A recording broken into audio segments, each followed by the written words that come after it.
بسم اللہ الرحمن الرحیم۔ سامعین محترم، آج ہم نماز تسبیح کے حوالہ سے خدمت میں چند گزارشات رکھنا چاہتے ہیں۔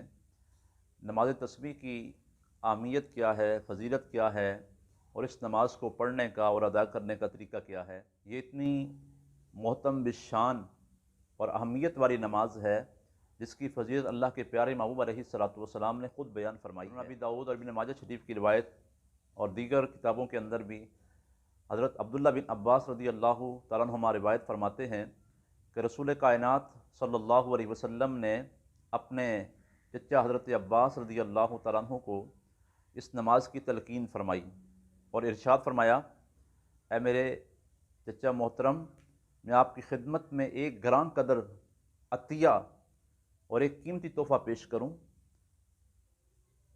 کیا میں آپ کو ایک خاص بات بتاؤں؟ کیا میں آپ کے 10 کام اور آپ کی 10 خدمتیں کروں؟ یعنی آپ کو ایسا عمل بتاؤں کہ جس کی 10 عظیم الشان منفعتیں آپ کو حاصل ہوں، اور جب آپ اس کو کریں گے تو اللہ تعالیٰ آپ کے سارے گناہ معاف فرما دے گا، اگلے گناہ بھی، پچھلے گناہ بھی، پرانے بھی، نئے بھی، بھول چوک سے ہونے والے بھی، دانستہ ہونے والے بھی، صغیرہ بھی، کبیرہ بھی، ڈھکے چھپے بھی، اور اعلانیہ ہونے والے گناہ بھی اللہ اس کی برکت سے معاف فرما دے گا۔ اور وہ عمل کیا ہے؟ وہ عمل نماز تسبیح ہے۔ اگر آپ سے ہو سکے تو روزانہ یہ نماز ادا کر لیا کریں۔ اگر روزانہ نہیں کر سکتے تو جمعے کے دن پڑھ لیا کریں۔ اگر آپ یہ بھی نہ کر سکیں تو سال میں ایک دفعہ پڑھ لیا کریں۔ اگر یہ بھی نہ ہو سکے تو کم از کم ساری زندگی میں ایک بار پڑھ لیا کریں۔ سبحان اللہ، کتنی عظیم الشان یہ نماز ہے جس کی برکت سے اللہ تعالیٰ پڑھنے والے خوش نصیب انسان کے 10 قسم کے گناہوں کو معاف فرما دیتا ہے۔ 10 قسم کے گناہ جو ذکر کیے گئے حدیث کے اندر، اگلے گناہ، پچھلے گناہ، پرانے گناہ، نئے گناہ، غلطی سے کیے ہوئے گناہ، جان بوجھ کر کیے ہوئے گناہ، چھپ کر کیے ہوئے گناہ، کھلم کھلا کیے ہوئے گناہ، چھوٹے گناہ، بڑے گناہ، اللہ تعالیٰ نماز تسبیح پڑھنے کی برکت سے یہ سارے قسم کے گناہوں کو معاف فرما دیتا ہے۔ سبحان اللہ۔ اس نماز کو پڑھنے کا طریقہ کیا ہے؟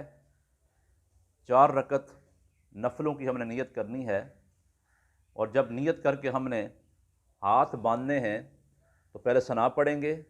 ثنا پڑھنے کے بعد ہم نے یہ کلمہ پڑھنا ہے، سبحان اللہ والحمد للہ ولا الہ الا اللہ واللہ اکبر۔ 15 بار یہ کلمہ پڑھنا ہے۔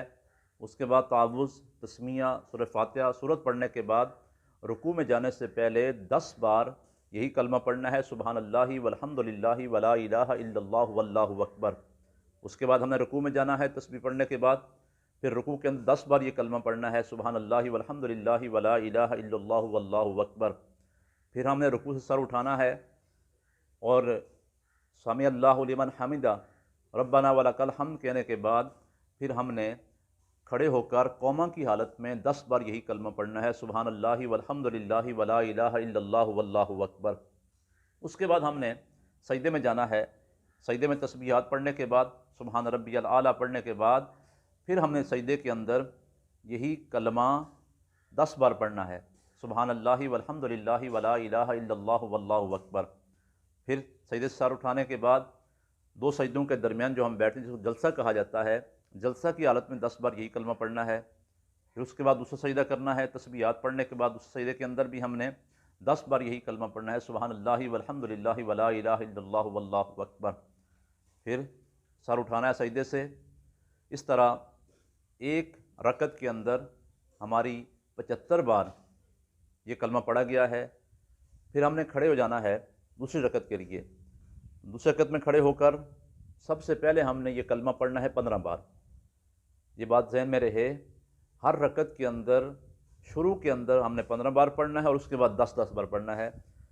پھر ہم نے دوسری رکعت کے اندر 15 بار پہلے پڑھا، اس کے بعد سورہ فاتحہ، سورت پڑھنے کے بعد رکوع میں جانے سے پہلے 10 بار پڑھنا ہے۔ پھر اس کے بعد رکوع سے اٹھنے کے بعد پھر قوما کی حالت میں 10 بار، پھر سجدہ میں جا کے پھر 10 بار، دوسرے سجدے کے درمیان 2 سجدوں کے پھر 10 بار جلسہ کی حالت میں، دوسرے سجدے میں جا کر پھر 10 بار تسبیحات پڑھنے کے بعد، اس طرح ہر رکعت کے اندر 75 بار یہ کلمہ ہم پڑھیں گے۔ پھر یہ بھی یاد رہے کہ 2 رکعتیں پڑھنے کے بعد جب ہم بیٹھیں اتحیات بیٹھیں گے تو اتحیات ہم نے پوری پڑھنی ہے، درود شریف پڑھنا ہے۔ درود شریف پڑھنے کے بعد جب ہم کھڑے ہوں گے تیسری رکعت کے لیے تو پھر ہم نے ثنا پڑھنی ہے، سبحانک اللہ سے ہم نے شروع کرنا ہے۔ ثنا پڑھنے کے بعد پھر 15 بار یہی کلمہ پڑھنا ہے تیسری رکعت کے اندر۔ اس کے بعد تعوذ، تسمیہ، سورہ فاتحہ، سورت پڑھنے کے بعد رکوع میں جانے سے پہلے 10 بار پڑھنا ہے، پھر رکوع سے سر اٹھا کر قوما کی حالت میں 10 بار پڑھنا ہے، پھر سجدے میں جا کر پھر 2 سجدوں کے درمیان دوسرے سجدے کے اندر، تو ہر رکعت کے اندر ہم نے 75 بار یہ کلمہ پڑھنا ہے، اور 4 رکعتوں کے اندر یہ 300 بار یہ کلمہ پڑھا جائے گا۔ یہ طریقہ کار ہے۔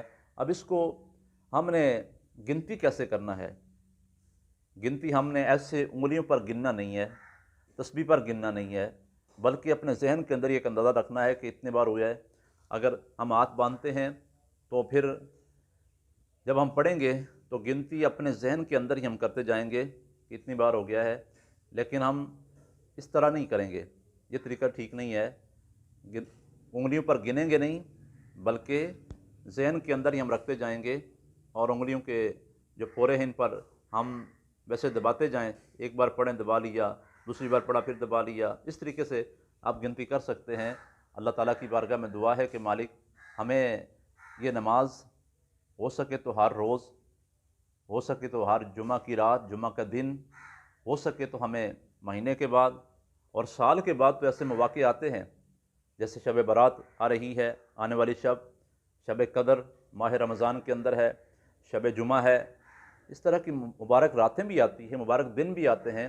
تو ہم اگر نیکی کرنے کا شوق ہو، اللہ کی محبت دل میں ہو، پھر کوئی مشقت نہیں ہے، کوئی پریشانی نہیں ہے، اور اس نماز کی جو اہمیت ہے، جو فضیلت ہے، جو اجر ہے، جو ثواب ہے، جو انعام ہے اللہ کی بارگاہ سے، اس کو حاصل کرنے کے لیے کوئی مشکل نہیں ہے کہ یہ ہم 20 منٹ، 25 منٹ یا 30 منٹ یا 40 منٹ اگر ہم دے لیں تو یہ کوئی مشکل کام نہیں ہے۔ اللہ تعالی ہم سب کو یہ نماز ادا کرنے کی توفیق عطا فرمائے۔